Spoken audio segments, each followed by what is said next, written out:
tête le pasteur, notre leader national, le pasteur Tagro. Et moi, en tant que membre de l'église, je suis l'inspecteur Kona Kwasi Hassen à l'état civil. Et vous savez que quand on dit Kwasi, le plus souvent, ça fait référence au centre de la Côte d'Ivoire. Donc, je suis moi. Il m'a été confié, ou du moins le sujet qui m'a été confié sur lequel nous devons travailler, c'est-à-dire à commencer par aujourd'hui. Aujourd'hui est le combien? Aujourd'hui est le 15 novembre 2021. Et donc le sujet sur lequel nous allons travailler, c'est l'administration dans l'église et l'explication du cahier de projet. Je répète encore, l'administration dans l'église et l'explication du cahier de projet. Amen. Donc, avant toute chose, avant de commencer, nous allons confier ce moment à notre Seigneur Jésus-Christ, le Dieu de tous les justes, et afin qu'il nous assiste. Donc, je ne vais pas enfreindre à la règle, je vais passer le micro à notre lecteur et il va nous bénir de toutes les bénédictions de sa bouche.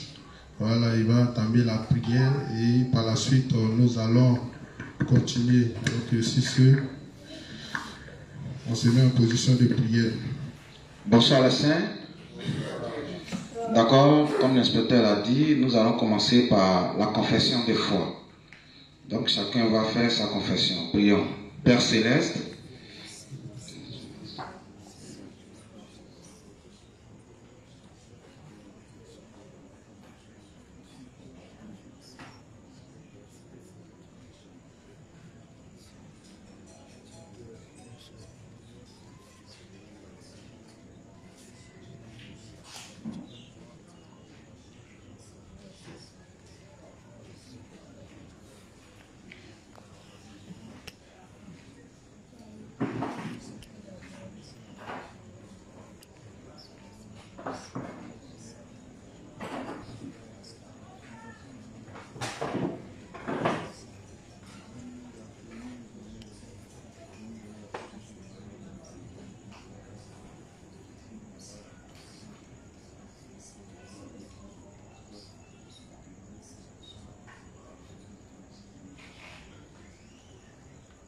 Amen.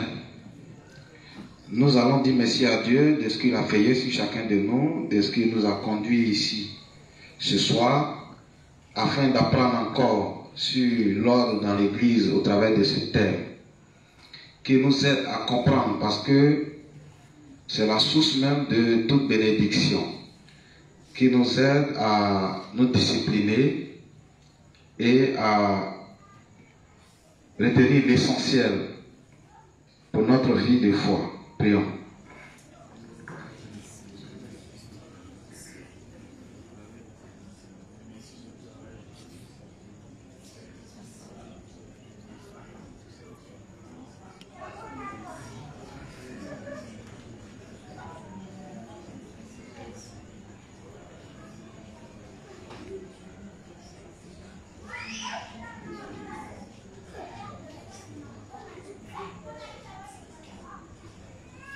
Au nom de Jésus, Amen. Nous allons dire merci à Dieu de ce que il aide les frères qui traînent encore les pas, à nous prendre en cours, qui les protège et aussi qui donne la force à tous ceux qui paraissent quand il s'agit des choses de Dieu, afin qu'ils prennent la décision d'être unis à tous les rassemblements pour qu'ensemble nous apprenions et qu'ensemble nous évoluions dans la foi correcte. Prions.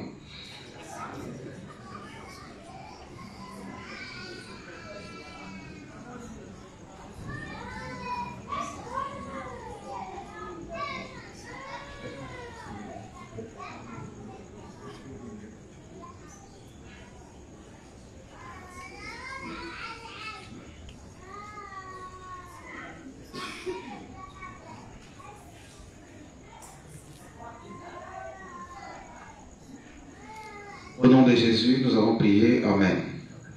Nous allons dire merci à Dieu de ce qu'il a suscité ce soir l'inspecteur en scène, afin de nous enseigner, de nous édifier sur le projet de l'Église, afin que nous sachions où nous allons.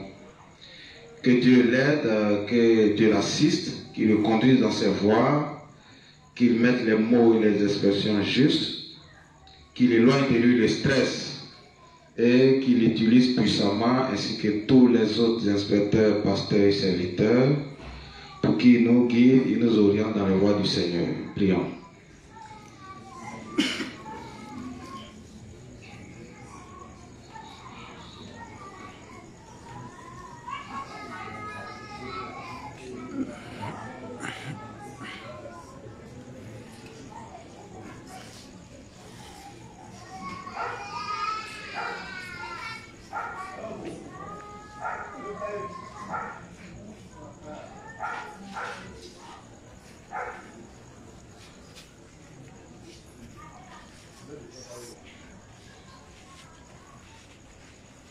Au nom de Jésus.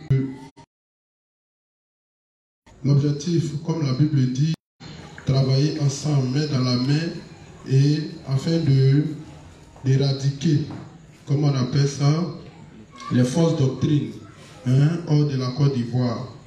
Donc nous, notre projet n'est pas hors de la Bible. Notre projet est effectivement dans la Bible. Et notre projet, c'est d'asseoir le règne de l'évangile d'eau et d'esprit dans la Côte d'Ivoire. Comme je le dis, je le répète, notre objectif, c'est d'asseoir le règne de Dieu en Côte d'Ivoire ici. Dans la prière de Matthieu 6, à partir du verset 10, il a dit que notre Père qui es aux cieux, que ton règne vienne. N'est-ce pas? C'est pas ça? Ok. Mais Dieu veut établir son règne en Côte d'Ivoire, Dieu veut établir son règne dans le monde entier. Mais en lisant la Bible, ce qui empêche Dieu de régner sur une nation, ou ce qui empêche Dieu de régner sur un monde, nous voyons que c'est à cause du péché. Donc, Dieu ne peut pas régner sur cette nation qui est la Côte d'Ivoire si les gens sont encore dans les péchés. Pour la plupart, on estime qu'ils sont encore ignorants de cette doctrine-là. Ils sont ignorants de l'évangile, de l'évangile d'eau et d'esprit. Mais ce n'est pas parce qu'on est ignorant que l'évangile est faux. Non. L'évangile que nous prêchons l'évangile en stricte conformité avec la Bible. Et en parcourant la Bible, nous voyons que les apôtres mettaient l'accent sur un évangile. Quand il lit le texte de Galates 1, à partir du verset 7, l'apôtre Paul te dit, l'évangile que nous vous prêchons, si quelqu'un d'autre vient à dire quelque chose d'autre en dehors de ce que nous vous disons, même s'il vient du ciel, même si c'est un ange, qu'il soit maudit. Mais aujourd'hui, nous voyons que il y a beaucoup d'évangiles et tout le monde se réclame d'être orthodoxe, ou tout le monde se réclame d'être de la foi apostolique ou de l'église apostolique.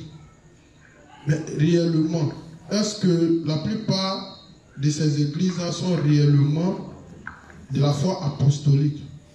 Donc nous allons, dans un premier temps, avant même de parler du projet de l'église et de l'administration au sein de l'église, nous allons d'abord essayer de présenter de façon brève c'est quoi l'évangile des apôtres, c'est quoi, c'est quelles paroles les apôtres prêchaient, quelle était cette bonne nouvelle qu'ils répandaient.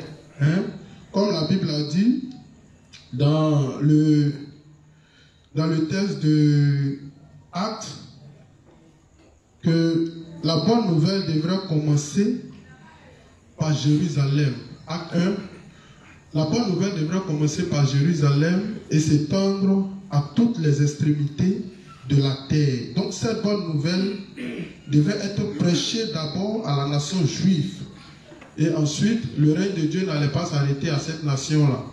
Mais le règne de Dieu allait continuer jusqu'aux autres nations. Mais nous avons vu que dès le départ de l'église, de la foi des apôtres, nous avons vu dans le texte des Actes, à partir du verset 5, nous avons vu l'histoire de la grande persécution de l'église. Pourquoi les chrétiens d'avant étaient persécutés de la sorte? Qu'est-ce qu'ils disaient? Pourtant, en lisant la Bible, quand nous regardons dans les propos, on ne voyait pas de paroles injurieuses, on ne voyait pas de paroles arrogantes. Mais quand on regarde le fait était vraiment tragique. Mais qu'est-ce que ces personnes-là prêchaient? Qu'est-ce qu'ils disaient? Et pourquoi aujourd'hui, la plupart des chrétiens ou la plupart des religieux actuels ne sont plus persécutés? Qu'est-ce qui se passe? Donc, à la lumière un peu des Écritures, nous allons essayer de faire un bref résumé de l'histoire de l'Église, afin que chacun, en venant ici, puisque pour que ce projet puisse aboutir, le projet d'étendre le règne de Dieu dans toute la Côte d'Ivoire, le projet de faire de la Côte d'Ivoire un lieu où pilule l'évangile de l'eau et de l'esprit, c'est-à-dire faire pénétrer l'évangile dans tous les petits recoins de la Côte d'Ivoire, même dans les petits villages. Mais cela sera possible seulement qu'en appliquant notre foi. Et si pour certains on doute encore que nous sommes dans la véritable église, alors ça sera compliqué pour nous d'asseoir ce projet-là. La plupart des gens à qui on parle de l'évangile ont comme l'impression que c'est les faux prophètes de la fin des temps qui sont là. Mais d'abord, avant de penser que c'est les faux prophètes de la fin des temps qui sont là, il faut pouvoir identifier, comment on appelle ça? Il faut pouvoir d'abord identifier les temps dans lesquels nous sommes. Et il faut pouvoir analyser les évangiles ou les paroles qui sont dans le monde actuellement, avant de savoir si ce que nous disons est faux ou si c'est vrai. Donc, on va voir que dans la Bible, en lisant beaucoup la Bible, en faisant référence aux 4 évangiles, la plupart des évangiles témoignent du baptême de Jésus-Christ. La plupart des évangiles témoignent. Matthieu témoigne du baptême de Jésus-Christ. Luc, lui, commence ses écrits à partir du baptême de Jésus-Christ et à partir de Jean-Baptiste. Matthieu, Marc, et tous témoignent de ces 2 personnes-là, c'est-à-dire Jésus et Jean-Baptiste. Mais la plupart des religions actuelles ne mentionnent pas ces 2 personnes et ne mentionnent pas Jean-Baptiste dans leur évangile. Or, quand nous prenons le texte de Jean 1, à partir du verset 7, Dieu dit pour qu'on puisse venir à Jésus, tout le monde doit passer par Jean. Mais qui était ce Jean? Qu'est-ce qu'il avait fait pour que tout le monde puisse passer par lui avant d'arriver à Jésus? Donc, nous allons voir que Jésus, en commençant son ministère, la première des choses qu'il va faire, il va aller au baptême. Et la plupart des hommes qui venaient se faire baptiser en ce temps-là, c'était des personnes qui avaient du péché. Donc, l'apôtre, je dis plutôt l'apôtre Jean le Baptiste, qu'est-ce qu'il faisait? La Bible dit qu'il était reculé dans le désert et il faisait entendre sa voix. Et les gens, en entendant la voix de Jean-Baptiste, reconnaissant en lui un serviteur, abandonnant tout, et puis ils venaient vers Jean.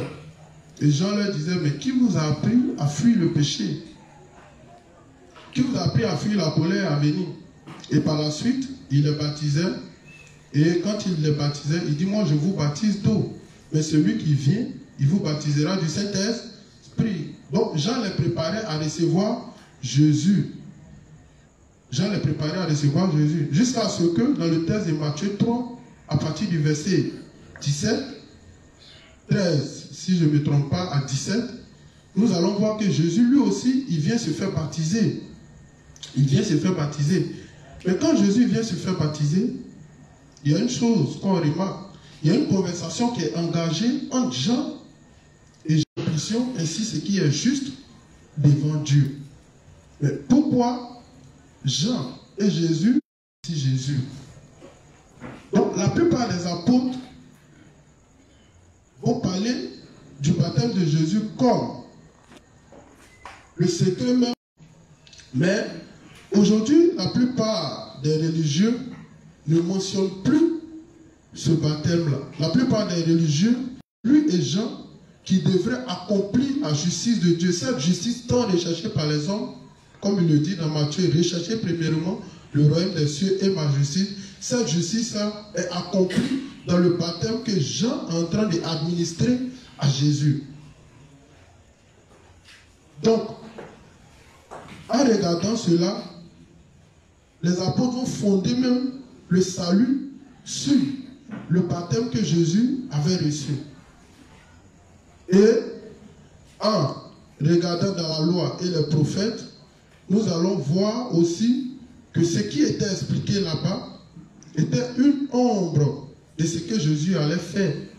Donc, en examinant dans l'Ancien Testament comment l'expiation des péchés était faite, et en regardant au travail de Jésus, on pouvait comprendre que le travail que Jean effectuait sur Jésus, c'était le moyen par lequel il prenait les péchés, où Jésus prenait les péchés en tant qu'agneau de Dieu, et parce qu'il avait pris les péchés, il devrait payer le prix des péchés, comme l'avait indiqué le texte d'Ésaïe 53, que Jésus allait porter d'abord premièrement le péché des hommes, et à cause des péchés, il sera frappé, il sera blessé, et jusqu'à ce qu'il se retrouve à la croix pour payer le prix. C'est ce que la Bible dit, puisque la Bible dit que sans effusion de sang, il n'y a point de pardon. Donc, c'est le baptême de Jésus, la compréhension du baptême de Jésus et la compréhension de, comment on appelle ça, du travail que Jean effectue sur Jésus lors de son baptême, c'est ce qui donne le sens même du salut. La plupart des gens disent que non, quand Jésus est venu se faire baptiser, c'était le moyen, c'était de montrer son humilité, ou bien c'était de donner un exemple, ou bien c'était pour commencer sa sacrificature. Non. Dans son baptême, lui-même, il dit ce qui ressort. Quand Jean refuse de le baptiser, il dit laisse faire, car il est convenable que nous accomplissions ce qui est juste devant Dieu. Or, en allant dans le texte de Jean 6, Jésus explique qu'il est venu accomplir la volonté du Père. Et la volonté du Père, c'est que lui donne sa vie pour sauver l'humanité. Donc c'est cette justice-là qui était en train d'être accomplie comme ça par Jésus. Mais comme je le dis, ce n'est pas le moment de rentrer dans les détails en ce qui concerne l'évangile. C'est pourquoi nous avons notre site. Pour tous ceux qui veulent comprendre en détail le salut, il y a le premier livre qui est là. Vous filmez? C'est bon? Oui, ça va. Voilà, il y a le premier livre qui est là. Et le titre c'est « Êtes-vous vraiment né de nouveau d'eau et d'esprit ?» Donc, pour tous ceux qui voudraient connaître en détail le salut, il y a le livre. Vous pouvez rentrer en contact avec nous. Ou aussi, vous pouvez aller sur le site du révérend. Le site, c'est www.bjnewlife.org. Je répète encore, www.bjnewlife.org. Vous pouvez aller sur le site et vous allez, il y a les livres électroniques et aussi vous pouvez commander les livres. Et je pense bien que on ne peut pas trouver le salut en dehors de ces livres-là. Puisque ces livres vont nous expliquer réellement le travail de Jésus et de Jean-Baptiste qui nous donne la rémission totale de nos péchés. Et c'est ce qui était dans son plan même. C'est ce qui était même dans le plan avant même que le monde ne soit créé. C'est pourquoi on va lire ce texte-là. On va lire Éphésiens 1 à partir du verset 3 jusqu'à 13. Et on va voir le plan de Jésus en ce qui concerne le salut, même avant la fondation du monde. Vas-y. Si tu as le texte, il lit. Ephésiens chapitre 1, 3 à 13.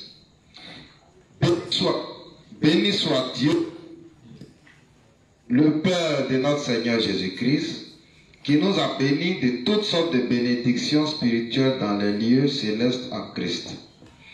En lui, Dieu nous a élus avant la fondation du monde, pour que nous soyons saints et irrépréhensibles devant lui, nous ayant prédestinés dans son amour à être ses enfants d'adoption par Jésus-Christ, selon le bon plaisir de sa volonté, à la louange de la gloire de sa grâce qui nous a accordée en son bien-aimé.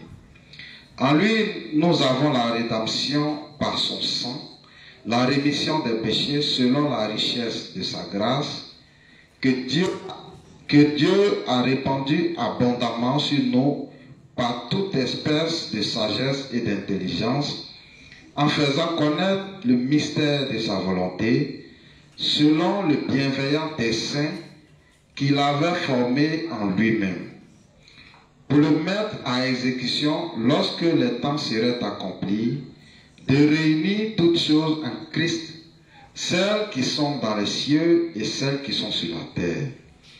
En lui, nous sommes aussi devenus héritiers, ayant été prédestinés, suivant la résolution de celui qui opère toutes choses d'après le conseil de sa volonté, afin que nous servions à la louange de sa gloire, nous qui d'avance avons espéré en Christ.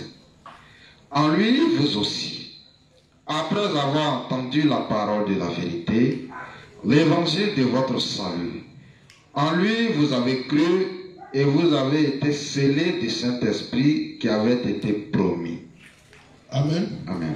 Donc vous voyez, depuis la fondation du monde, avant la fondation du monde, Dieu avait prévu nous sauver en Jésus-Christ.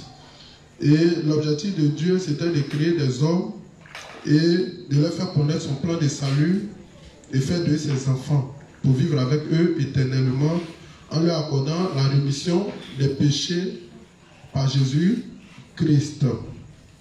Et pour celui qui croira en cette œuvre, comme la Bible dit, Dieu va lui donner le Saint-Esprit. Ça va, non? Donc, par la suite, nous allons voir que, après que les apôtres aient connu le salut, ils vont essayer de répandre l'évangile conformément comme Dieu l'avait indiqué. Mais qu'est-ce qui va se passer?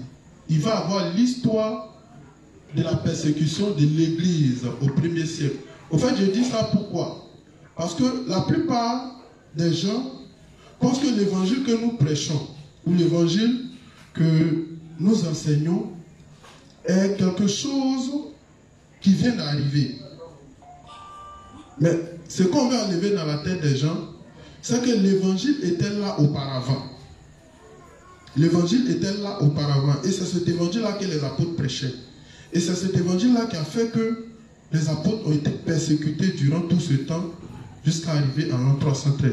C'est pourquoi, depuis le livre 1, le révérend nous interpelle sur une chose qu'il va lire, en nous montrant d'abord l'histoire de l'Église. Parce que chacun ici doit connaître l'histoire de l'Église. Et donc, si nous avons décidé de rétablir le règne de Dieu, si le révérend a décidé de faire connaître cet évangile-là à toute la nation, et que Dieu lui a permis d'avoir toutes les bénédictions pour le faire, alors si nous partageons les mêmes volontés que le révérend, en voulant faire asseoir cet évangile-là dans toute la Côte d'Ivoire, nous croyons que Dieu va nous donner les bénédictions, le matériel et tout ce qu'il faut pour le faire, parce que c'est sa volonté. Puisque sa volonté est de faire connaître cet évangile à toutes les nations. Et quand cela sera fait, la Bible dit dans le texte de Matthieu 24, verset 14, que viendra la fin de toutes choses. L'évangile qui va déclencher la fin de toutes choses n'est pas ces évangiles erronés qui sont dans le monde. Si ce sont ces évangiles erronés-là, il y a longtemps, ça existe sur la terre. Vous voyez que ils sont là, ils sont à l'aise. Le péché est en train de monter. Ils sont en train de prendre des résolutions pour que l'homosexualité soit légalisée. Ils sont en train de mettre partout les drapeaux des PD. Mais vous voyez qu'au milieu de toutes ces choses, aucune religion ne se lève pour pointer le doigt. Or, les hommes de Dieu sont là pour défendre la constitution de Dieu. Ils sont là pour veiller au respect des lois de Dieu. Mais vous voyez que personne n'ose parler. Donc, en conclusion, c'est juste des jeunes fonctionnaires. Ils n'ont rien à dire. S'ils parlent, puisqu'ils n'ont pas créé leur église pour mettre l'accent sur le salut des âmes. Mais ils ont créé ces églises-là pour s'enrichir. Donc, tout ce qui se passe autour d'eux, ce n'est pas leur problème. Pourvu que l'église continue de rapporter les fonds, pour eux, tout va bien. Mais, c'est différent de l'église des justes. Puisque l'église des justes est là pour défendre la constitution de Dieu. Les gens peuvent sombrer dans le péché, ce n'est pas un problème. Mais dans chaque aspect, comment contrer le système? Puisque vous voyez que tous les systèmes ont été mis en place, aucun de ces systèmes ne nous permet de connaître Dieu. Or, la volonté première pour Dieu envers les hommes, c'est que quoi? Nous recherchons premièrement le royaume des cieux et sa justice. Quand vous voyez tout le système qui est mis dans le monde, lequel des systèmes vous permet de connaître, d'avoir le royaume des cieux et la justice? Vous voyez que aucun.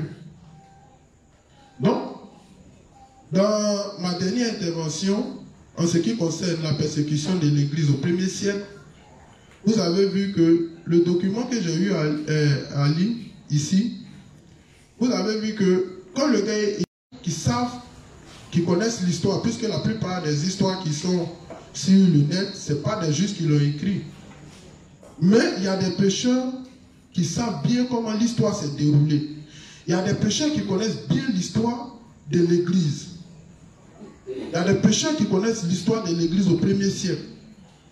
Il y a des pécheurs qui connaissent l'histoire de l'Église en l'an 313. Qu'est-ce qui s'est passé?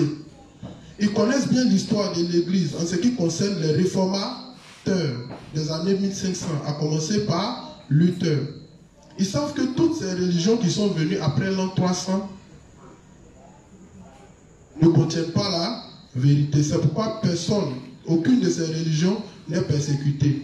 Mais quand le vrai évangile va ressurgir, il y aura certainement la persécution. Il y aura certainement la persécution. Mais nous croyons que Dieu va nous donner suffisamment de force et le Saint-Esprit qui est en nous va nous donner toute la force de pouvoir accomplir ce projet. Sinon, si Dieu ne nous donne pas la force, comment on pourra installer le règne de Dieu en Côte d'Ivoire? C'est pourquoi nous croyons fermement que nous avons commencé et on a vu notre début. Et aujourd'hui, on voit ce que Dieu est en train de faire. Mais il continuera encore d'ajouter des grandes bénédictions pour que l'évangile soit prêché. Donc, vas-y.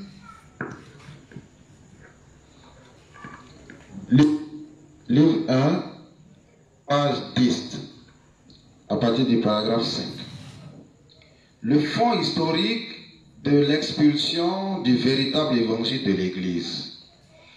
Aujourd'hui, pourquoi l'évangile du baptême de Jésus est-il devenu si rare alors que le faux évangile, le pseudo-évangile est largement répandu dans le monde entier? Qui a lu le livre 1? Qui a prêté attention à ça? Hein? Qui a prêté attention à ça? Soulevez vos doigts là, comme ça, quand je vais vous demander qu'est-ce qui s'est passé en l'an 313, je vais voir. Ok, d'accord. Donc, qu'est-ce qui s'est passé en l'an 313? Micro.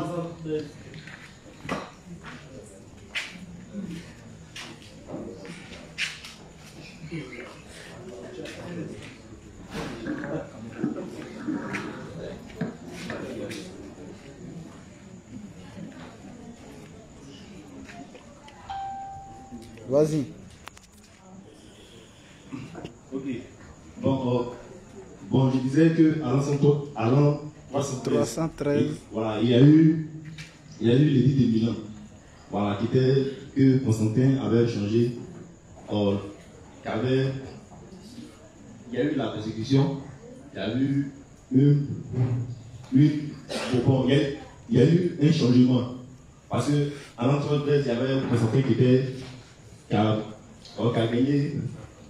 a gagné la bataille contre Maxence. Voilà. Parce que il a pris le pouvoir et après là, ils ont mélangé l'évangile vrai avec le faux évangile. On va nous parler pas la seule son dans le micro, dans la caméra.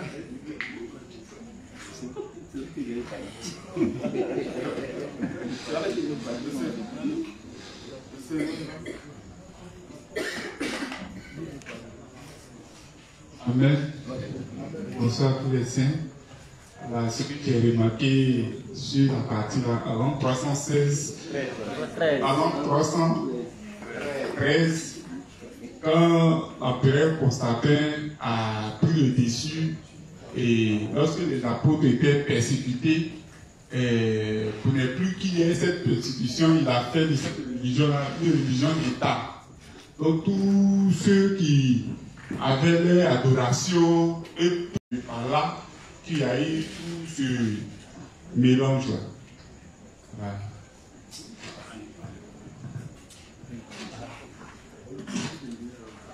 Bonsoir à tout le monde. D'accord. Donc en l'an 313, il y a eu l'édit de Milan. L'empereur Constantin a pris le pouvoir. Et comme ça, il a commencé à donner des postes aux différents justes romains. Dans l'Empire romain, voilà. Il a pris le pouvoir de l'Empire romain. Donc, il était un empereur romain. Il a pris le dessus, c'est qui?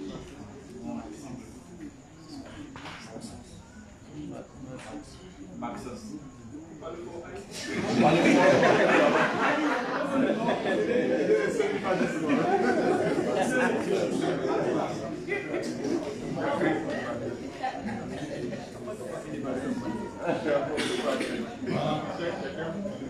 Donc c'est comme ça que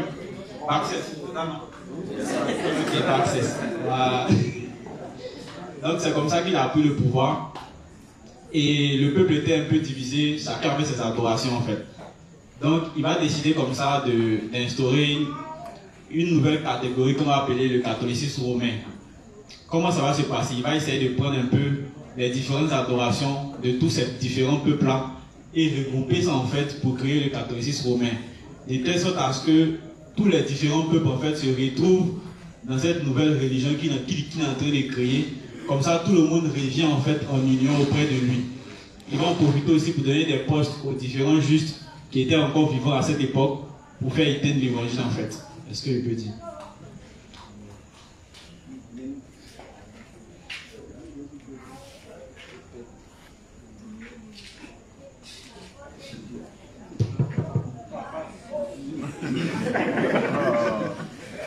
Bonsoir à tous les justes. Voilà, moi c'est Mathieu Crédit. Voilà. En fait, dans le livre 1, il y a eu l'histoire de l'empereur. Depuis l'an 313, il y a eu une histoire que le livre expliqué dans le livre 1. Il a dit qu'il y avait une confrontation entre l'empereur de l'Est et l'empereur de l'Ouest. Donc, c'était Maxence qui était opposé à, comment on appelle ça? Voilà, Constantin. Et pendant ce temps, les Juifs étaient beaucoup persécutés. Et je crois que c'est Constantin qui a eu une révélation, ou bien un genre de truc comme ça, où il devait mettre une croix sur la brûlure de ses épées. Et qu'est-ce qui battait en combat, il allait gagner.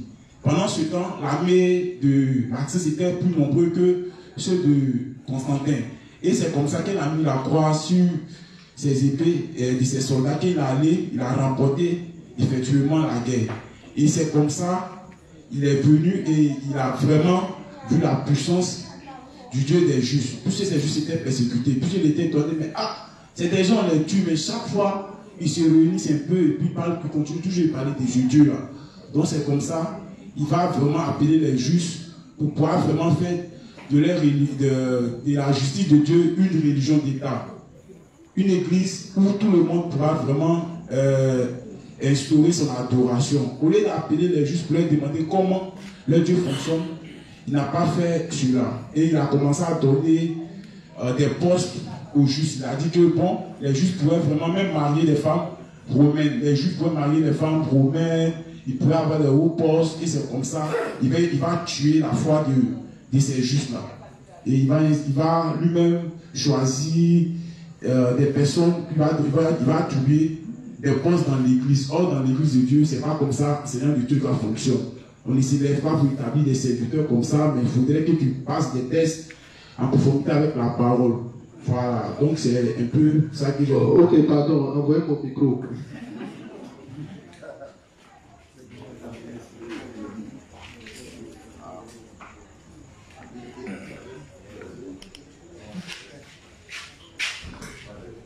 Vous savez pourquoi j'attire votre attention sur cette époque-là?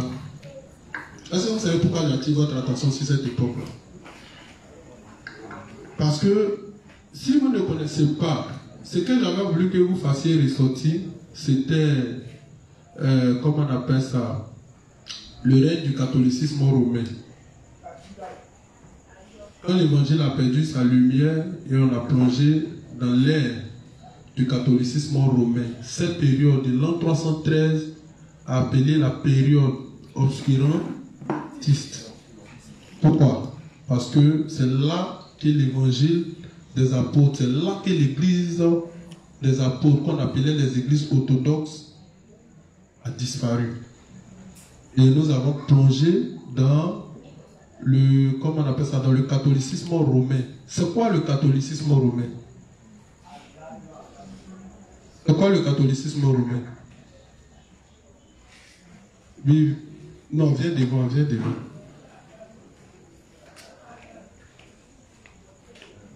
Ce que je sais que le catholicisme romain, c'est la réformation de tous les...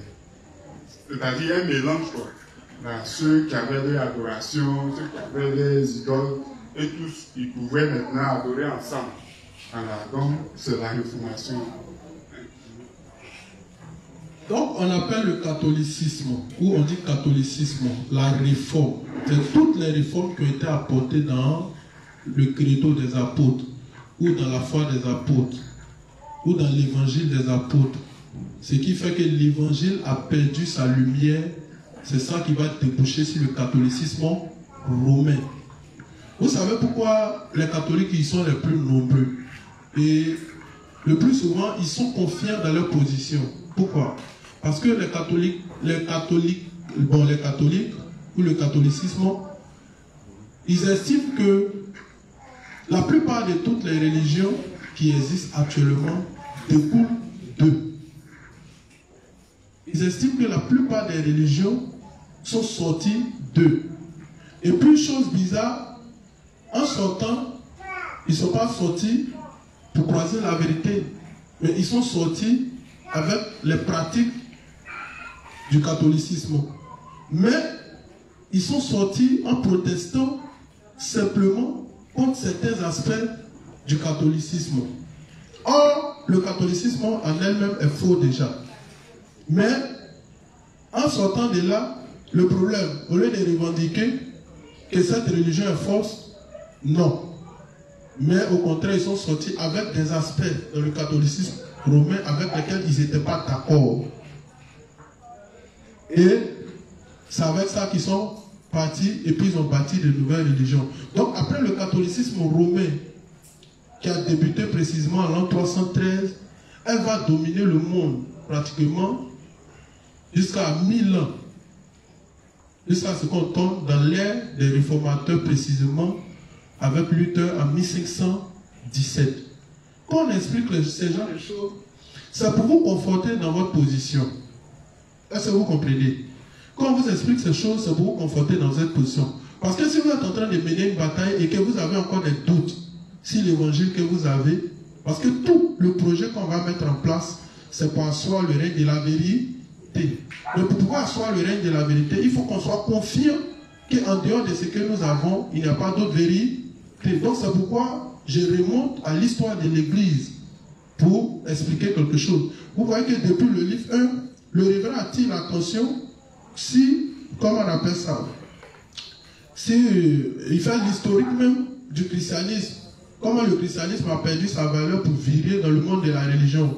La religion se croit en Dieu en ajoutant ses pensées humaines, alors que le christianisme se croit entièrement en la parole de Dieu telle qu'elle est écrite, sans rien ajouter et sans rien retrancher.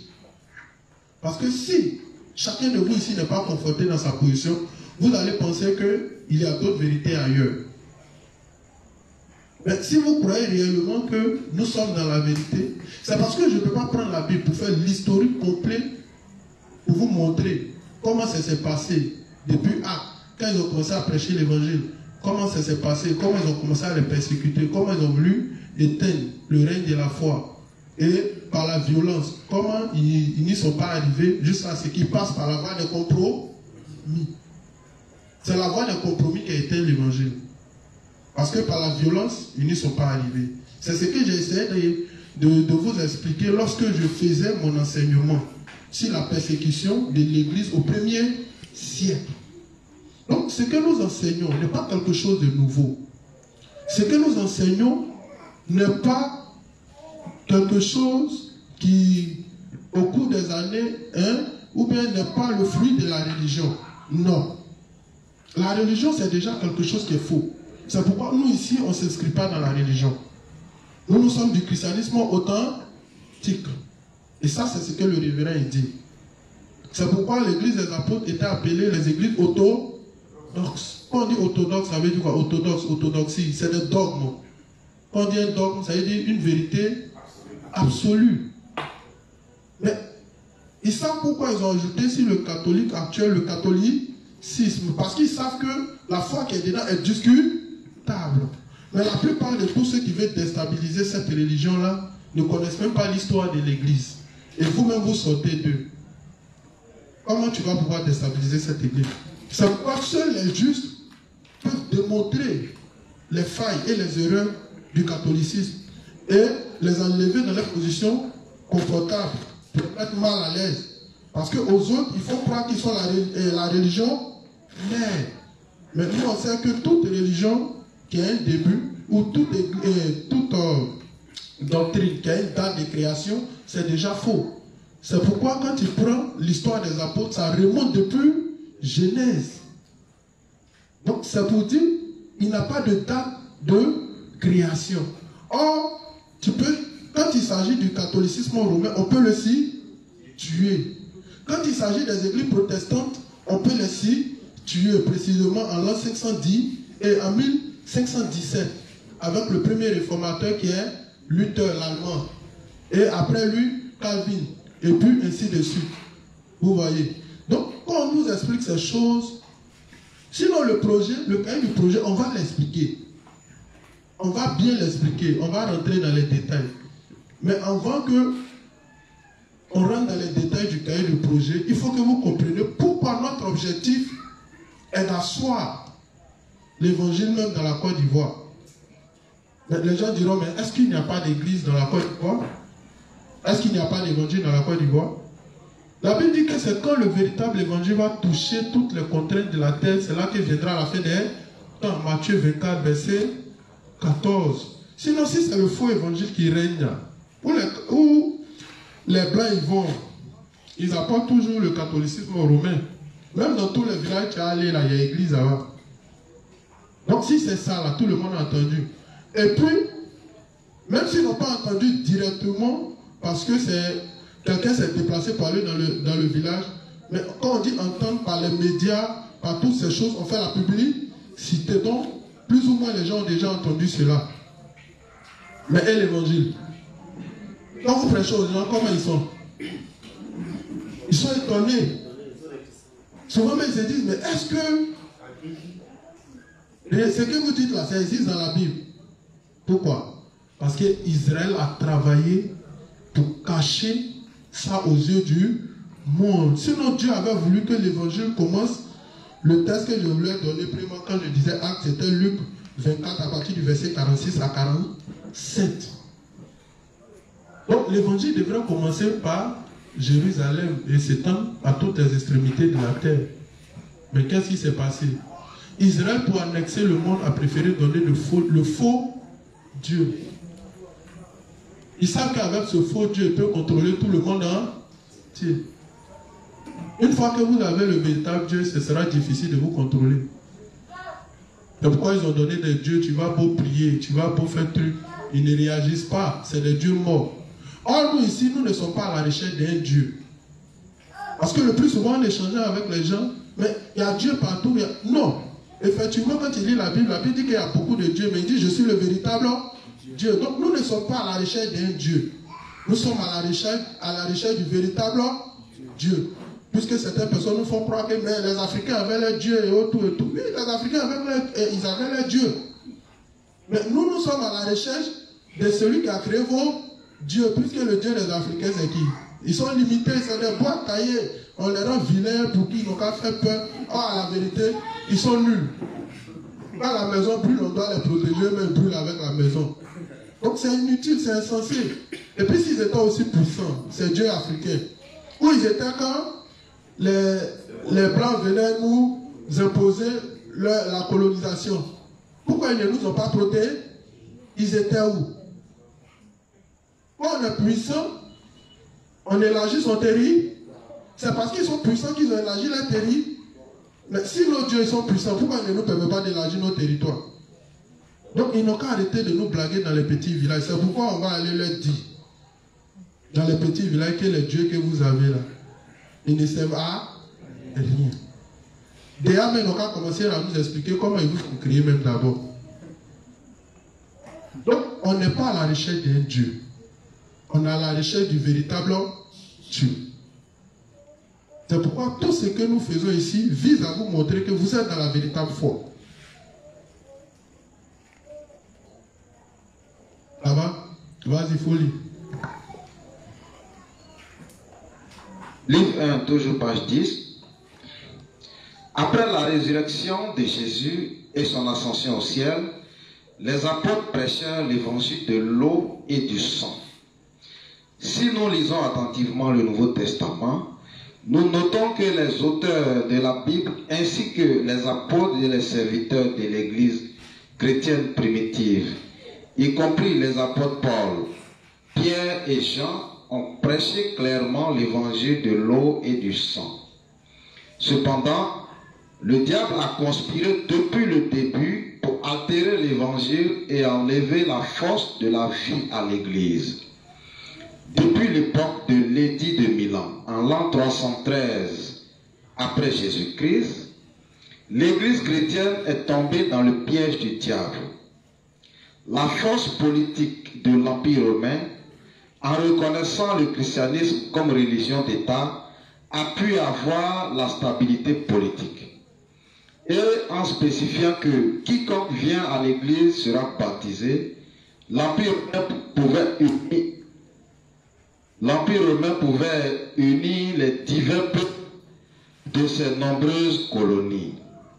La conséquence de ces circonstances fut que l'entraînement religieux de base a été remplacé par la récitation du credo des apôtres. C'est pour cette raison que l'évangile, en stricte conformité avec la Bible, c'est-à-dire l'évangile d'eau et d'esprit, qui nous donne puissance dans l'action de l'Esprit Saint en surabondance, 1 Thessaloniciens 1,5, a disparu complètement. Comme le diable avait planifié, le faux évangile qui ne fait naître personne de nouveau a prospéré dans le monde entier. 1000 ans après l'édit de Milan, l'époque obscurantiste du christianisme a étouffé l'Europe entière. Quoique beaucoup de nouveaux mouvements issus de la réforme soient apparus dans plusieurs pays, ramenant les gens à la parole, la grâce et la foi, Aucun d'entre eux n'avait trouvé le véritable évangile, l'évangile de l'eau et du sang. Ce véritable évangile est resté vivant dans les mains de quelques-uns qui suivaient la parole depuis l'époque des apôtres. Et tel un coup d'eau disparaissant dans la terre et surgissant de nouveau au milieu des plaines, il est apparu dans les derniers jours pour être proclamé à travers le monde. Amen. Amen. Donc vous voyez, cette histoire-là, c'est vraiment très important. Tiens, lis ça. Et puis je vais commenter un peu. Donc vous voyez que l'histoire de l'Église, il y a l'histoire de l'Église au 1er siècle avec les apôtres. On parlait de l'Église primitive. Donc il y avait l'enseignement de l'Église primitive qui a débouché sur la persécution et le martyre. Jusqu'à ce que on rentre dans l'histoire de l'an 313 où l'évangile va perdre sa lumière, hein, et que une nouvelle religion va apparaître. On va parler du catholicisme romain. Je ne rentre pas dans les détails. Ça, c'est à vous d'aller étudier ces choses-là en profondeur. Mais je situe les époques. Parce que si vous partez sur un front, que le gars te parle de son église, ou bien de quoi, tu peux lui demander de situer l'époque. À partir de là, on peut savoir si l'église qu'il fréquente est vraie ou c'est faux. Parce que dans les débats, souvent, les dates sont importantes. Ça va, non? Donc, il y a eu la période de l'église en primitive. C'est pourquoi le plus souvent, quand nous essayons de prêcher l'évangile, on retourne dans l'histoire des apôtres pour montrer que ce que nous disons, c'est pas. C'est pourquoi quand les gens nous écoutent, ils sont étonnés que tout ce qu'on dit vient de la Bible. Mais pourquoi les gens n'ont plus enseigné cela? C'est parce que il y a eu les réformes. C'est parce que il y a eu la persécution. Les gens n'ont plus prêché l'évangile. Les empereurs romains se sont emparés du christianisme, les apôtres qui ne maîtrisaient pas les fondements. Puisque c'est aux apôtres que Dieu avait confié cette tâche-là. Et il a donné le pouvoir en disant, tous ceux à qui vous pardonnerez les péchés seront pardonnés. Donc Dieu leur a donné ce pouvoir divin-là de pouvoir pardonner aussi les péchés. Ça va, non? Donc vas-y, il faut lire. La réforme protestante, généralement connue pour avoir débuté le 31 octobre 1517, avec l'affichage des 95 thèses de Martin Luther à la porte de l'église du château de Wittenberg, a divisé la chrétienté occidentale elle-même, distincte du christianisme orthodoxe, en église catholique romaine d'une part. Ça va, non? Donc, vous voyez que les réformateurs, c'est-à-dire qu'après l'ère des apôtres, quand on rentre précisément en l'an 313, le catholicisme romain, qui est faux, c'est pourquoi on appelle le catholicisme. C'est-à-dire que quand on dit catholicisme, c'est-à-dire que c'est toutes les réformes qu'ils ont ajoutées. Or, quand vous lisez la Bible, on dit quoi? Tu n'ajouteras rien, tu ne retrancheras rien. Donc, c'est toutes les réformes qui ont été apportées dans la parole, comment on appelle ça, dans la doctrine des apôtres. C'est ce qui va virer au catholicisme romain. Et les catholicismes romains ont régné. Ils ont régné pendant près de 1000 ans. C'est eux qui régnaient. Pendant près de 1000 ans. Donc, quand tu fais 1000 ans, plus 313, on est pratiquement dans les années 1300 et quelques. Donc, durant tout ce temps-là, c'est le catholicisme romain qui contrôlait le monde. C'est pourquoi vous voyez qu'aujourd'hui, ils sont partout. Et que même le Vatican est un État dans un autre État. Vous voyez. Mais passé cette période, le diable est tellement fort, il est tellement subtil, que forcément, au bout d'un certain temps, ils vont savoir que, en retournant dans l'histoire de l'Église, ils vont savoir que le catholicisme ne contient pas la vérité. Parce que dans le monde déjà même là, il y a quelque chose qui n'est pas clair. Quand on dit catholicisme, c'est une doctrine qui est discutable. Or, pour les apôtres, on parlait de comment on appelle ça, des églises orthodoxes, ça veut dire que c'est des dogmes, c'est des vérités absolues. C'est pas discutable parce qu'ils ont reçu ça directement de la part du Christ. Vous voyez? Donc ce n'était pas des trucs qui étaient discutables. Soit tu acceptes, ou soit tu rejettes. Et tu prends le nom d'incrédule. Incrédule, c'est après avoir entendu toute la vérité et que tu décides de ne pas croire. C'est là qu'on dit que tu es incrédule. Sinon, quand quelqu'un n'a pas encore entendu toute la vérité, on dit il est ignorant. Comme l'apôtre Paul pouvait le dire dans le texte de, comment on appelle ça, de Timothée 1 à partir du verset 12. Il était ignorant de la vérité, mais quand l'apôtre Paul a compris qu'il se battait pour persécuter ceux qui avaient la vérité, après lui-même, il s'est repenti. Il a dit c'est dans son ignorance qu'il faisait ces choses. Mais quand quelqu'un voit toute la vérité et qu'il continue à s'y opposer, là on dit il est incrédule. Donc, les réformateurs, là, comme vous allez voir, il y a plusieurs histoires. Au départ, en sortant de l'église catholique, puisque Luther lui-même, le premier réformateur, on dit c'était un moine catholique. Tu vois, non? Il est sorti du catholique avec 95 ans. 15. Ça veut dire que lui aussi, il est venu ajouter de nouvelles choses au catholicisme qui est déjà faux. Donc, il est sorti en tant que moine catholique. Et il dit qu'il va revenir à l'église primitive. Non seulement il n'est pas revenu à la foi des apôtres, mais il est venu et puis il a bâti une nouvelle religion. C'est ce que plus tard on va appeler les églises protestantes. C'est pourquoi vous voyez qu'ils ont des doctrines similaires au catholicisme, si vous voulez. Et plus tard, deux encore vont sortir d'autres courants religieux. Et c'est ce qui va entraîner aujourd'hui la plupart des religions que vous voyez dans le monde. Donc Satan, il est tellement intelligent. Il sait qu'au bout d'un certain temps, que Dieu a mis toutes les choses en place pour que l'homme puisse le chercher. Et il sait que quand vous allez le chercher, alors il a créé des cimetières. Il a créé des cimetières. De telle sorte que quand vous allez vouloir chercher Dieu, vous vous retrouvez dans ces cimetières qu'on appelle église, avec le fondement qui est faux. Donc là où tu te sens à l'aise, là où ça soulage un peu ta foi, tu dis non, j'appartiens un peu à l'église baptiste Œuvre et Mission. Quand tu te sens un peu à l'aise là-bas, tu dis non, je suis de SEMA. Quand tu deviens... Et puis, en plus de ça, il va ajouter ce qu'on appelle les écoles de théologie. Et tout ça, le révérend Paul va ajouter ce qu'on appelle les écoles de théologie. Donc, dans les écoles de théologie, vous allez voir que c'est Jésus qui est mis au devant, mais les doctrines diffèrent comment on appelle ça, d'une religion à une autre. Vous voyez, les doctrines vont différer d'une religion à une autre. Mais pourtant, ils disent tous que ils enseignent, comment on appelle ça, la foi. Or, la Bible nous dit dans Éphésiens qu'il y a un seul Dieu, il y a un seul Seigneur, et il y a une seule foi. Et que la foi vient de ce qu'on entend, ce qu'on entend vient de la parole de Dieu. Mais il y a eu combien de paroles de Dieu pour qu'il y ait plusieurs fois distinctes?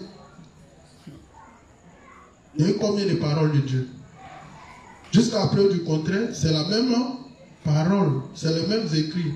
Donc, pour que le christianisme perde sa force, pour que le christianisme perde sa lumière, voilà les deux éléments essentiels qu'il fallait enlever. Il fallait enlever Jean-Baptiste et il fallait enlever la signification du baptême de Jésus. Une fois que ces deux choses-là sont retranchées, l'évangile perd sa lumière. Pour d'autres, quand il lit le texte de 1 Jean 5, à partir du verset 5, on dit qui est celui qui a triomphé du monde?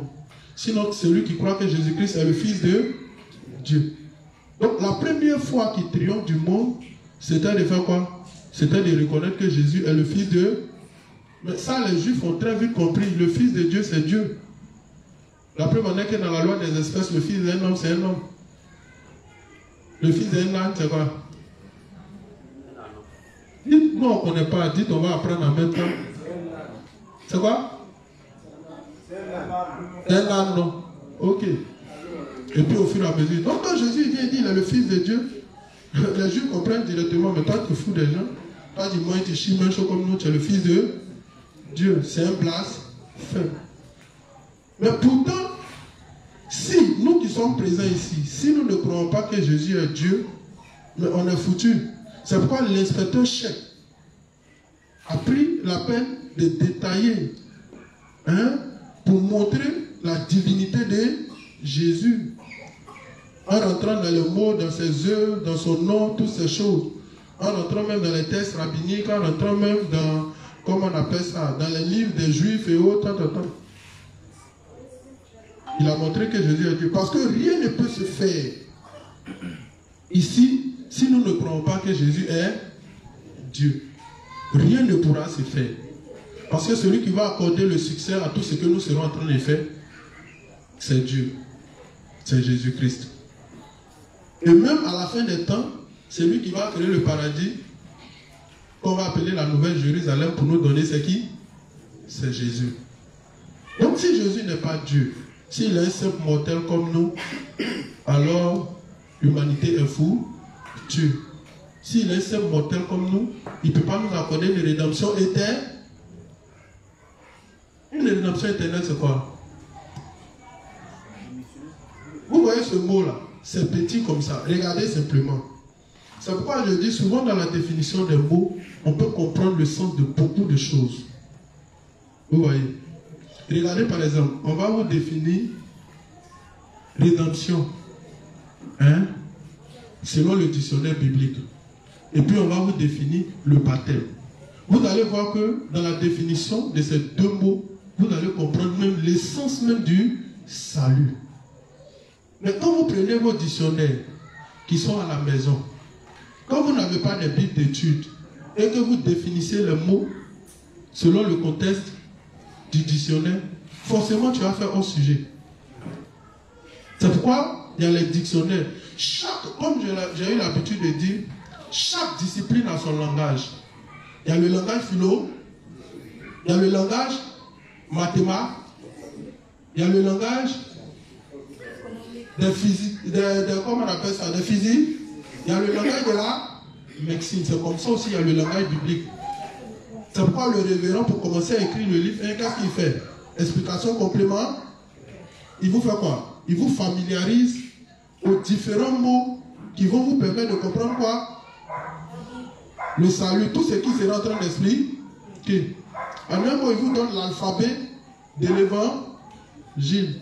Parce que si vous ne connaissez pas l'alphabet de l'évangile, si les mots ne sont pas définis comme Dieu le veut, forcément vous allez faire un sujet. C'est pourquoi il faut prendre ce dictionnaire.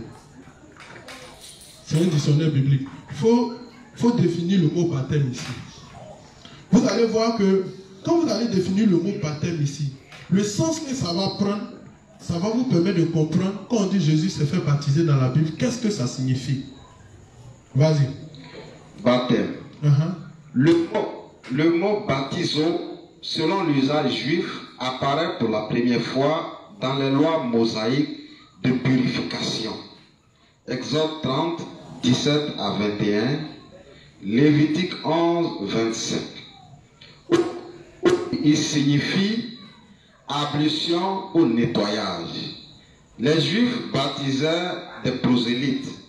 Le baptême des gens était lié à la repentance afin que les Juifs puissent être spirituellement préparés à reconnaître et à recevoir le Messie. Il différait du baptême de Jésus. Vous voyez qu'on donne la différence entre le baptême que Jean il faisait et puis celui que Jésus a fait. C'est pas ça. On dit le baptême de Jean, c'était quoi? C'était la repentance. Et puis ça les préparait à recevoir quoi? C'est pas ce qui est dit dans la Bible. Mais on dit ce baptême-là, il est quoi? Il est différent du baptême que Jésus va faire. Et puis quel sens on donne au baptême que Jésus va faire? Vas-y. Le baptême chrétien symbolise l'union avec Christ.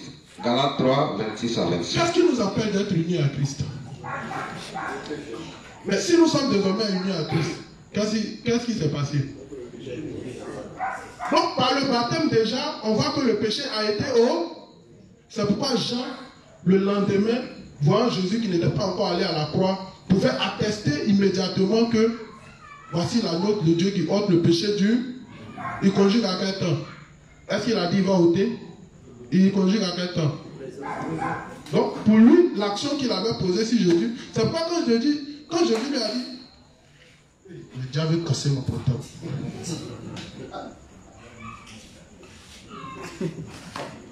Mon joli portable. Donc c'est pourquoi, quand Jésus lui a dit, laisse faire car il est convenable que nous accomplissions ce qui est juste devant Dieu, parlant de la justice de Dieu que Jésus devrait accomplir depuis la fondation du monde à l'image du texte d'Éphésiens 1 verset 13 qu'on vient de lire et du texte de Matthieu 6 verset 30. Jean a compris. Jean a compris. Vas-y. Le baptême symbolise la rémission des péchés. Quand on a lu le texte de, comment on appelle ça, d'Éphésiens 1 verset 13, on dit quoi? Il allait faire quoi? Il allait nous accorder quoi? La rémission des... Être remis de ses péchés, ça signifie quoi? Parce que peut-être c'est nous, on ne comprend pas français. Être remis de ses péchés, ça signifie quoi? On a quoi? C'est un gros français. Il y a nos mamans, nous tous, on n'est pas partis à l'école. C'est quoi? Pardonner de tous ses péchés. Hein? Mais c'est pardon, on dit toujours, puis on dit on est toujours pécheurs. Un autre mot. De façon terre à terre. C'est comme si tu parlais à ta maman qui est au village et puis tu lui dis non, Jésus nous a accordé la rémission de nos péchés. Qu'est-ce que tu vas lui dire pour qu'elle comprenne? Il a sa fille. Maintenant, dans la définition, on est où? Est-ce qu'on a la croix? La définition qu'on a en train de lire, on est dans quoi? Dans le baptême de Jésus. Depuis dans le baptême de Jésus, qu'est-ce qui ressort? La rémission.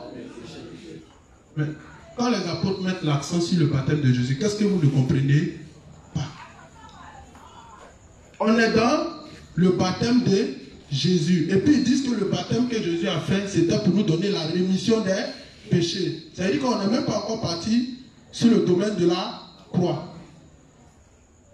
C'est pourquoi je dis, pour que l'évangile perde sa saveur, pour que l'évangile perde sa lumière, voici les éléments clés qu'il fallait retirer.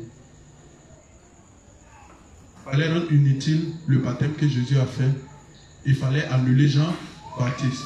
Et pour d'autres, il fallait montrer que Jésus n'était pas Dieu. C'est ce qui a fait que l'humanité a plongé dans la confusion totale.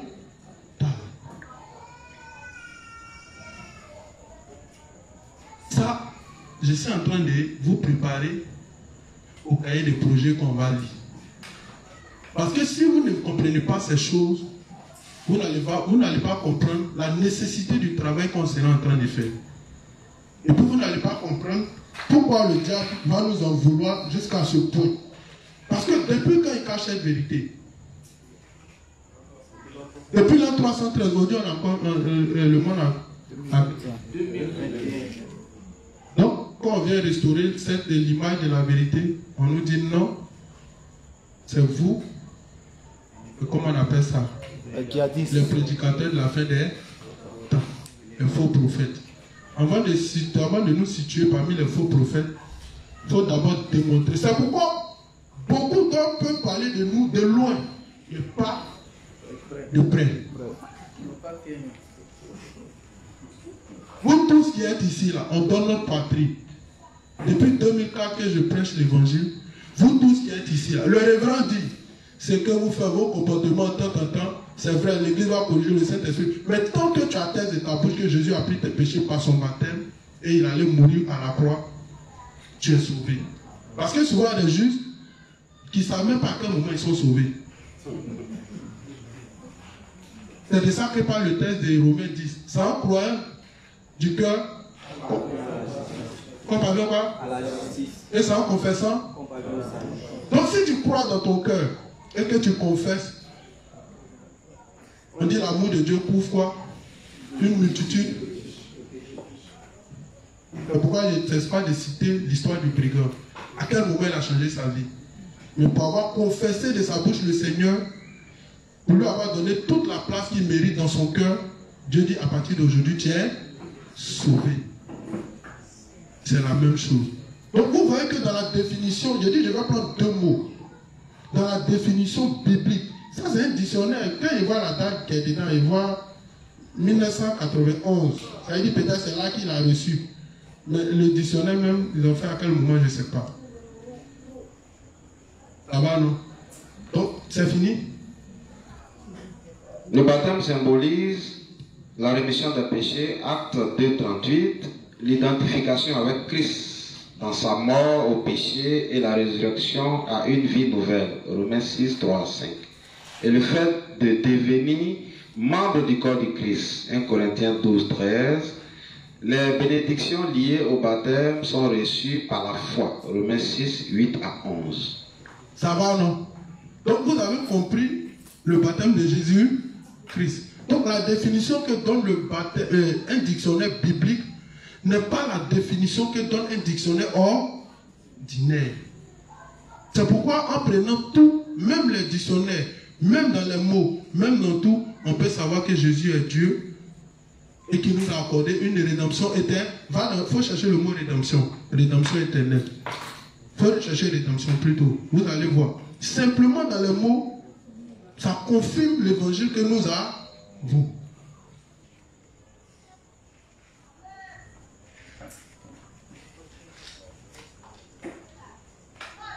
Rédemption. En parenthèse, rançon. Délivrance de l'esclavage du péché et affranchissement dans une nouvelle liberté par le sacrifice du Rédempteur Jésus-Christ. La mort du Christ est le prix du rachat. Le mot a le sens à la fois de délivrance et de prix à payer pour cette délivrance ou rançon. Dans le mot rédemption, il y a combien d'éléments qui ressortent? La délivrance. Il y a quoi? Il y a délivrance, il y a rang, et puis il y a quoi? Il y a liberté. La liberté.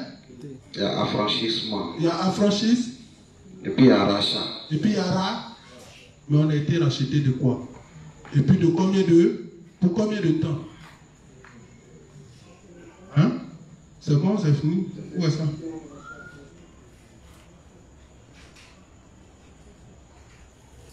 Ça va, non? Donc, simplement dans les mots, on peut voir toutes ces choses-là. Alors, il est quelle heure? 21h moins le quart. On va lire 1 Thessaloniciens 2 à partir du verset 15.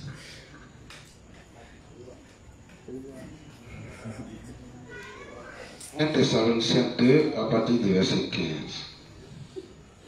15. Ce sont ces Juifs qui ont fait mourir le Seigneur Jésus et les prophètes, qui nous ont persécutés, qui ne plaisent point à Dieu et qui sont ennemis de tous les hommes, nous empêchons de parler aux païens pour qu'ils soient sauvés, en sorte qu'ils ne cessent de mettre le comble à leurs péchés. Mais la colère a fini par les atteindre. Pour nous, frères, après avoir été quelque temps séparés de vous, de corps, mais non de cœur, nous avons eu d'autant plus ardemment... 1 Thessaloniciens 2, 15 à 16, c'est comme ça. Oui, ok, 15 à 16. Donc, vous voyez l'implication des Juifs dans le fait que le salut aujourd'hui, si le salut aujourd'hui a disparu, vous voyez l'implication des Juifs. Si Israël avait bien présenté le christianisme, aujourd'hui, beaucoup d'hommes seraient sauvés. Mais au contraire, qu'est-ce qu'ils ont fait? Ils se sont retournés contre le Seigneur. Et ils ont empêché tous ceux qui voulaient répandre cette bonne nouvelle-là de le faire. Mais pourtant, vous allez voir dans quelle télé, dans quels médias, ils vont vous montrer que les Juifs sont à la base des malheurs du monde. Vous allez voir dans un média. Nulle part. Donc si les Juifs ont travaillé, puisque je dis toujours, Satan ne peut pas quitter là-bas pour venir faire disparaître l'évangile. Satan travaille avec ceux qui ont la même pensée que lui. Ce n'est pas Satan qui a tué Jésus. C'est les hommes. Ce n'est pas Satan qui a martyrisé les apôtres. C'est les hommes. Mais ils avaient les mêmes pensées que Satan. Donc quand on sera en train de lire le cahier des projets et que vous allez voir l'implication des Juifs dans toutes les catastrophes, dans tous les malheurs du monde, et qu'on demandera aux gens de faire des cantiques liés à ça, qui montrent que Israël va atteindre le sommet, et que quand Israël va atteindre le sommet, Dieu va les rabaisser jusqu'à ce qu'il crie, béni soit celui qui vient au nom de l'Éternel. Et tout ça, il faut que vous compreniez ça dans la Bible. Parce que quand on sera en train de lire le cahier de projet, il ne faudrait pas que vous pensiez que c'est des choses qui ont été inventées. Je vous présente qui sont nos adversaires. Si vous voyez que les gens ont caché l'évangile depuis tous ces siècles, si vous voyez que les gens ont caché l'évangile, c'est parce que si l'évangile était là aujourd'hui, le monde serait en paix. C'est de l'hypocrisie quand les gens font, on dirait, ils veulent que le monde soit en paix.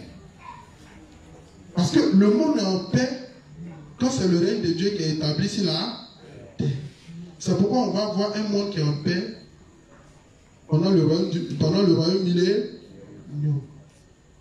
Sinon, avec les actes qu'ils ont posés, avec le fait qu'ils sont en train de soutenir tout ce qui est soutenable, forcément, des malheurs vont s'abattre sur la Côte d'Ivoire de demain ou sur le monde de demain. Si nous, on ne travaille pas pour faire briller la lumière.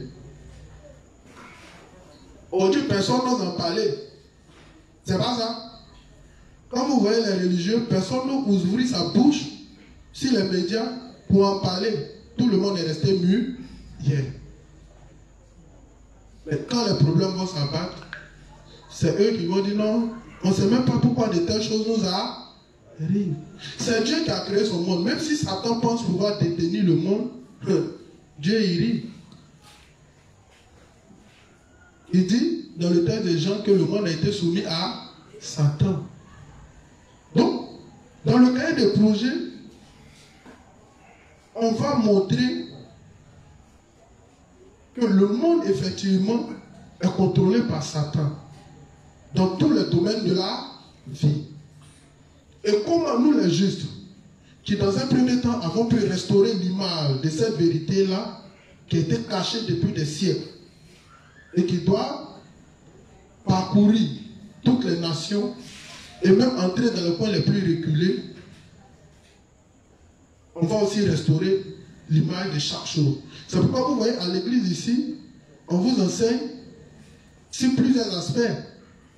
Comment vous soigner, comment manger, si vous voulez durer longtemps. Parce que le diable a sa main mise partout. Je ne cesse de répéter, les gens ils disent non, ils ne comprennent pas, les jeunes meurent beaucoup, les jeunes meurent beaucoup. Mais le système est fait de telle sorte que votre durée de vie soit de 45 ans et puis on cherche à réduire encore. Qu'est-ce que vous ne comprenez pas? C'est parce que simplement, ils ont mis les gens dans le système de la religion. Et puis on les fait prier un Dieu qui est mort. Parce qu'un Dieu qui est vivant, c'est celui-là qui t'explique à chaque domaine de la vie comment tu vas faire les choses. Mais on te donne un Dieu que tu vas prier. Il ne va jamais s'élever de son trône. On te donne un Dieu que tu vas prier. Puisque comment il fonctionne? Ils sont en train de combattre dans les églises. Mais malgré qu'ils combattent, depuis chasse esprit de la pauvreté, on a quel niveau? Si c'est des choses qui fonctionnaient réellement, mais pourquoi les humains ne réfléchissent pas? Des gens créent des systèmes pour vous affamer. Ils créent des systèmes pour détruire toutes vos forêts. Et vous êtes dans les églises, vous priez, esprit de pauvreté sort. à Dieu la faute. Si vous détruisez vos, comment on appelle ça, vos forêts, pourtant vous savez que la nourriture sort du sol. Est-ce que la terre n'existe plus? Si, la terre existe toujours. Donc, dans le projet, dans le cahier du projet, comme je l'ai dit, on va montrer dans chaque aspect comment il faut faire les choses. Avec l'aide de Dieu, ça va marcher fort sur moi. C'est le temps que ça va prendre. Le temps que les soldats, que nous sommes, soyons bien formés.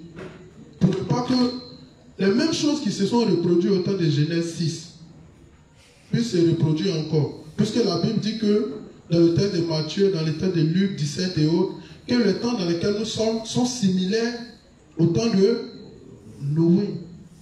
Mais au temps de Noé, qu'est-ce qui s'est passé? La Bible dit que les gens ils mangeaient, ils buvaient, ils se mariaient. Ils mariaient les enfants. Sans se soucier de ce qui arrive.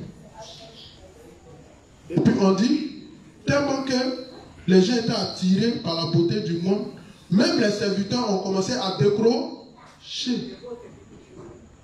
C'est ce qui a fait que Dieu était obligé de... Sinon, tant que les serviteurs ont la force de se battre pour repousser les forces des ténèbres, Dieu continue de laisser le combat.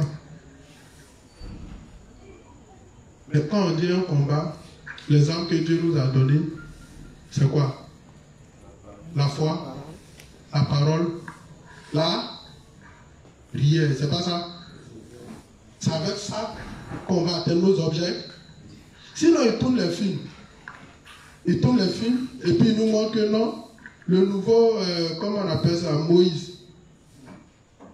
Est-ce qu'il compte sur Dieu? Lui-même, ça se battre très épais. Mais ça vous fait rire.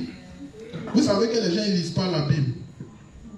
Vous voyez, quelqu'un vient discuter avec toi de Dieu, et puis c'est tout ce qu'il a vu dans le film là, qui vient prendre pour mener le débat. Il n'a jamais lu la Bible. Ils ont fait un film qui retrace l'histoire de la Bible. Et lui, il vient prendre ça pour mener un débat. Donc, comme ils ont compris ça, ils savent que c'est ce que vous voyez à la télé, c'est ce que vous recopiez.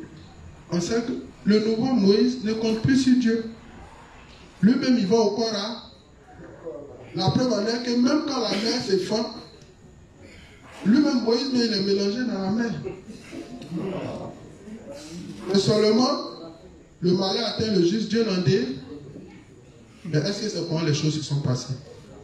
C'est pourquoi le révérend dit, s'il avait encore la force, il n'a pas encore fini d'écrire les livres, mais les pièces de théâtre, des films, tout est mal fait. S'il avait la force, il allait écrire des scénarios qui allaient restaurer l'image de l'évangile et de la vie des serviteurs de Dieu. Mais s'il a dit comme ça, sûrement c'est une de ses volontés.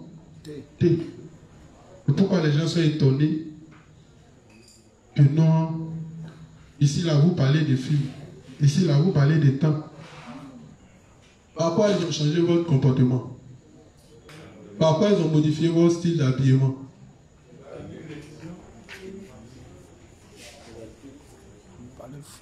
Par quoi ils ont introduit le sexe dans tout le monde entier, même au niveau des adolescents? Il dit, Orange est partenariat de Netflix. Actuellement, ils sont en train de mettre les fibres optiques dans tous les immeubles. Vous ne comprenez pas. Vous allez comprendre. Ils sont en train d'installer les fibres optiques partout.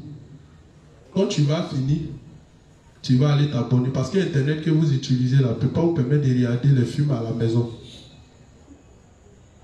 Donc, ils sont en train de s'arranger pour que de la manière Canal passe, c'est quand Netflix passe. Mais quand Netflix va passer dans votre télé, vous allez perdre carrément le contrôle de vos enfants. C'est pourquoi vous voyez qu'en Europe et dans les grands quartiers où les parents ont les moyens, les enfants sont beaucoup gâtés. C'est quand ils sont trop gâtés là-bas que ça commence à se déverser ici. Sinon ici, on peut aller louer résident de un, c'est même pour aller faire partout. Il y a ça. C'est eux qui font ça. Mais ils ont vu tout ça là-haut. C'est dans les films de Netflix, Sex Education, Sex Life. Tous les films de Netflix, c'est sexe. 3 mètres au-dessus du ciel. Et puis, soyez fort. Quand tu regardes les films là, tu peux t'asseoir.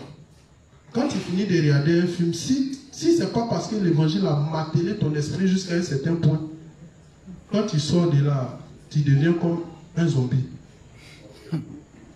Contrôlé. Parce qu'au départ, à un moment, quand nous aussi on regardait les films quand on était d'un certain âge, c'est tout ce qu'on voit, qu'on finit par reproduire. Quand tu as regardé un film western, quand tu sors là, tu commences à casser les bras, tu commences à fabriquer ton âme, maintenant on fait la guerre. Et maintenant, tout ce qu'ils regardent là, c'est le sexe. Donc quand ils sortent comme ça, là, allons chercher l'argent à louer résidence. Le sexe en milieu scolaire, et c'est plein.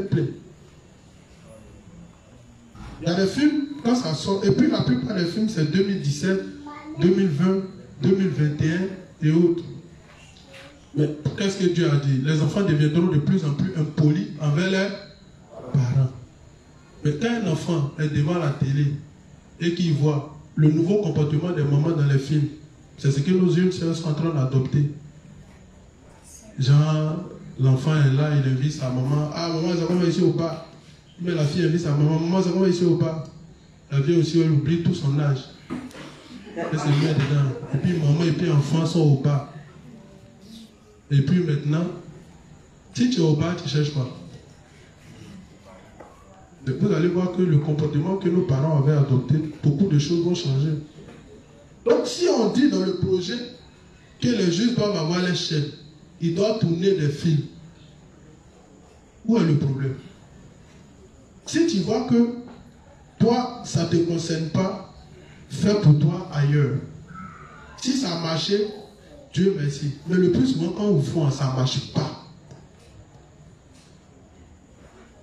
Même le cahier de projet qu'on va expliquer, et c'est que comme le diable, il aime tricher, ils vont essayer de tricher, mais ça ne vous concerne pas, parce que celui qui va permettre que le projet se réalise, c'est Dieu. Si vous ne l'avez pas, s'il n'est pas content avec vous, quel que soit ce que vous allez faire, ça ne marche pas. Ce n'est pas tous ceux qui quittent l'église, quand ils disent qu'ils sont faits pour un pas, ça ne marche pas.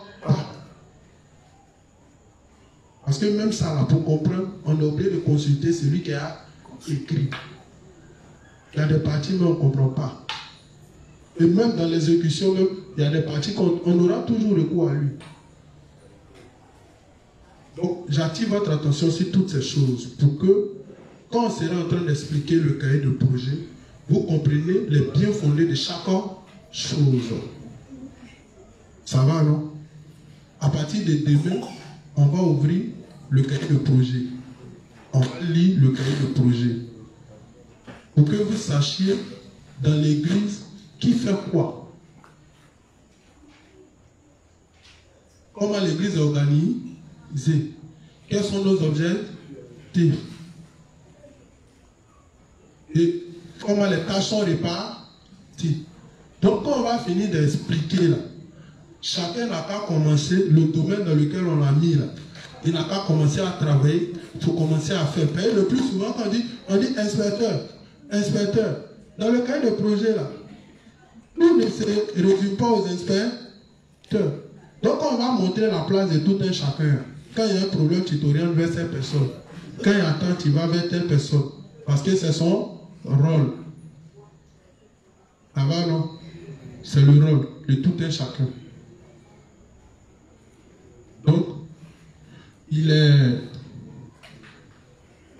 21h01.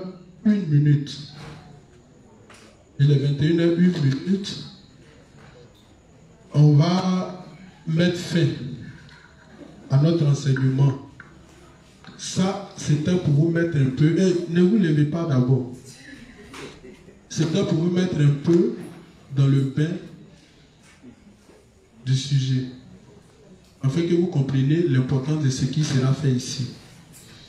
Et si j'ai décidé d'ouvrir un peu vos yeux sur l'évangile que nous enseignons ici, l'évangile que nous prêchons ici, c'est pour que vous sachiez qu'il n'y a pas de vérité ailleurs. Et si vous voulez, allez-y essayer.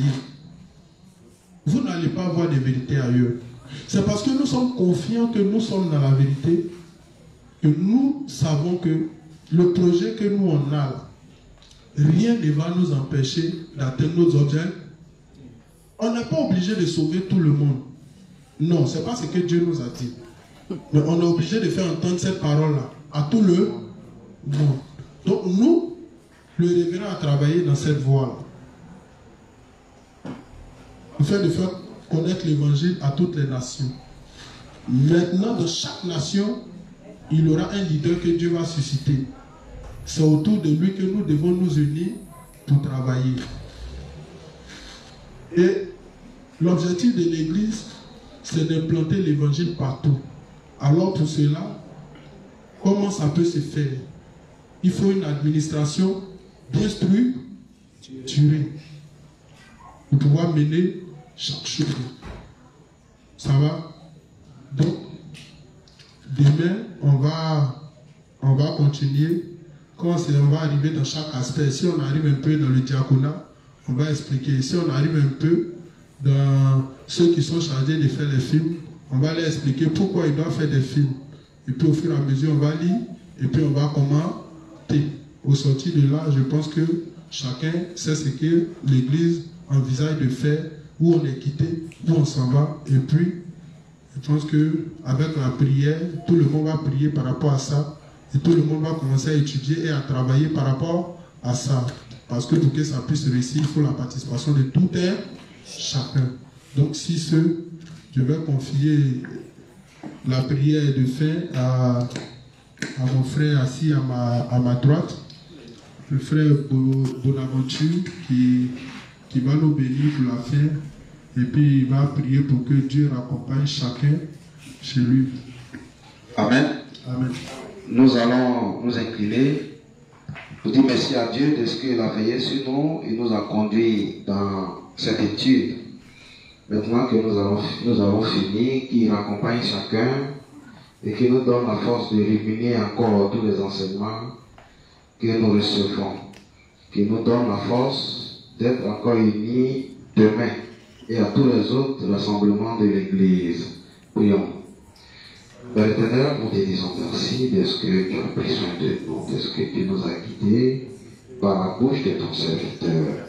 Merci de ce que tu lui as donné l'inspiration, la sagesse nécessaire pour nous instruire sur ce pourquoi nous sommes là et où nous allons. Merci de l'accompagner chacun de nous maintenant que nous avons fini dans son domicile. Merci de régler chaque problème de chaque juste ici présent afin qu'il ait la joie dans le cœur d'être toujours ton enfant, de demeurer toujours dans ton église. Merci de nous donner également la force de rechercher sans cesse la nourriture spirituelle en étant unis à ton église, à tous les serviteurs et à tous les rassemblements spirituels. Merci Seigneur Jésus d'aider encore tous nos frères qui paraissent dans ton œuvre à prier et à être présents, à être unis au prédestinat, le règne que tu nous as confié sur cette terre. Au nom de Jésus, nous allons.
Nous